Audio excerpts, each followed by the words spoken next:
कर्म की जब हम बात करते हैं तो व्यक्ति, हम सब प्रारब्ध भोगने आ रहे हैं, हम अपने पूर्व जन्म के या उससे पूर्व जन्म के सब भोग रहे हैं। लाइफ में जितने भी चैलेंजेस होते हैं सब हमारे प्रारब्ध से आते हैं, हमारे पूर्व के कर्मों से आते हैं। अगर हम उसको भोग लेते हैं, उसको फेस कर लेते हैं, तो वो नष्ट हो जाता है। जैसे कि एक आपने हाफ ईयरली पास कर लिया तो अब आप फाइनल्स में पहुंचोगे, ठीक वैसे ही हर सिचुएशंस को जब आप फेस करते निकलते तो वो सिचुएशन खत्म होती चली जाती है और धीरे धीरे आपके प्रारब्ध नष्ट होते हैं।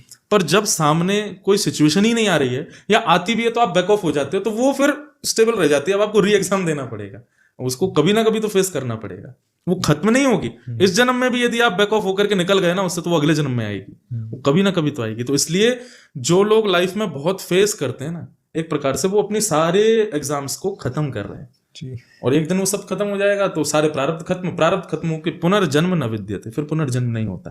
तो ठाकुर जी सदा के लिए अपने पास ही रखते हैं।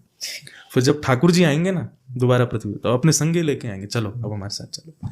तो इसलिए लाइफ में सिचुएशंस को फेस करना सीखिए। कोई ऐसा नहीं होता कि आप बहुत हनुमान चालीसा पाठ करते हैं या मैं कथा करता हूँ या मैं धार्मिक हूँ तो मेरी लाइफ में दुख नहीं आते होंगे। ये संसार दुखालय है, इसका नाम ही दुखालय। यहाँ पर दुख ही आएगा, सुख नहीं आता है, वो आपको फेस करना ही पड़ेगा। तो इसलिए जो फेस बहुत ज्यादा करते हैं, मुझे लगता है कि लक्की हैं, जल्दी निवृत्त हो रहे हैं, जल्दी निपट रहे हैं अपने एग्जाम से। तो गुरुजी जैसे अभी हमने बात की थी कर्म की और फल की, जो कुछ पिछले जन्मों का फल होता है, इसमें एक सवाल कि कुछ लोग